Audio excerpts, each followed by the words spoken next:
Hi, I'm Elizabeth Worthen, and I'm going to talk to you today about the foster care process. With the foster care process, there are 4 specific steps that you need to take in order to begin this process. First step is to make the commitment. By making the commitment, you need to ask yourself, what am I looking for? Foster care, adoption, respite care. With these 3 different options come 3 very different outcomes. Are we prepared to wait? Are you prepared to wait for the right child? Not everyone gets placed with the right child the first time. Sometimes it can take a while. But all these children need safe homes. Are you ready and willing to do that? You also need to ask what age. Talk to your spouse about what age of a child they're looking for. In our case, I wanted an infant. My husband wanted a toddler. We ended up with kind of an in-between. So you really need to consider that when you're considering whether or not you want to do foster care. Another one is, are we willing to do a sibling group? Are you willing to take into your home more than one child? And if so, you need to make that very clear. You need to make a very deep commitment to more than one child. Every child that comes into care has some type of emotional trauma or physical trauma. So really consider, are you prepared and are you ready to do it? And it doesn't matter why the child came into custody or into care. It's, are you prepared to deal with the child in your home? The second step is to make an emotional and an economical commitment. By this, we're talking economical, obviously, housing. Do you have space for children?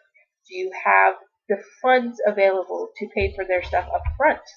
DCF, the federally, you don't get money up front. You are reimbursed on a monthly basis. So in my case, we get reimbursement on the 15th of each month after the expenses have already been paid out. So I have to be willing and ready to pay that up front and wait for my reimbursement. Another thing is, how many visits does this child get?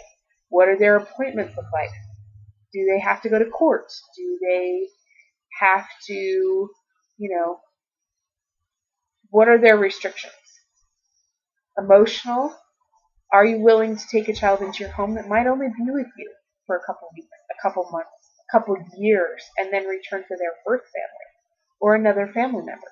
You really need to think long and hard about these things. Is this child going to be permanent or temporary is the real question.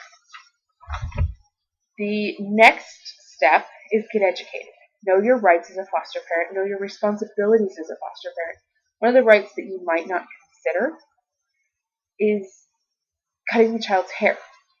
In most states, I know in the state of Vermont, you have to have permission from DCF, and they get their permission from the birth parents. So you need to know up front, can I cut this child's hair if it's necessary? Or is it going to take me 3 weeks to get a response? So how early do I need to ask that question? Ask other people about their experiences. Positive or negative, you need to know. The last step that's very important is making a connection with DCF. Reaching out to DCF and telling them your intentions. Getting the application. Completing the application and having the interview with a DCF worker. The next step would be would be to have the home investigation, as well as a special investigator come and speak with your family. They speak to each individual and you as a family to find out what really makes you tick. Why are you doing this?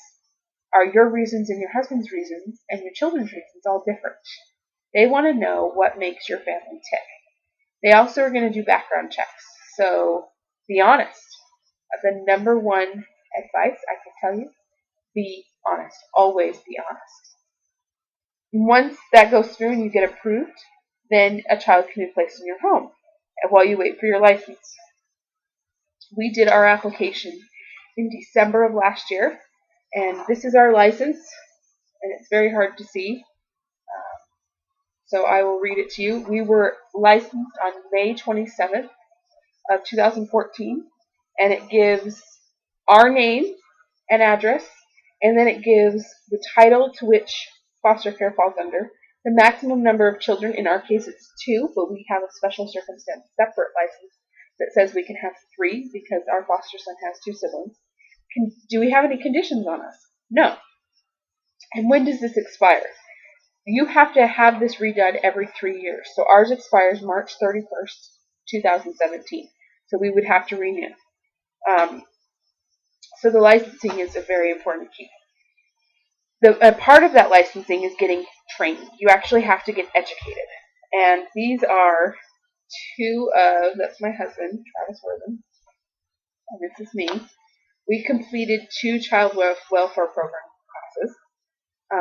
And this is what you get, and you have to have 3 different sets of classes. They are the welfare program. This was one of them that we did, and it's Fostering to Forever. It's the next step to adoption, because we are working to adopt our foster son. And then the Foundations for Kinship and Adoptive Families, which is the class we are looking to take next week. And it is an all-day long class to which that we are required to take. So you really have to be committed, and you have to really want this, and you have to welcome these children into your home and be ready for them. And I think the most important thing I can say in this regard is be thoughtful, be honest, ask questions, make that commitment to yourself, then make the commitment to your family, get educated, and get connected. Those are the biggest steps that you can do in the foster care process. Thank you.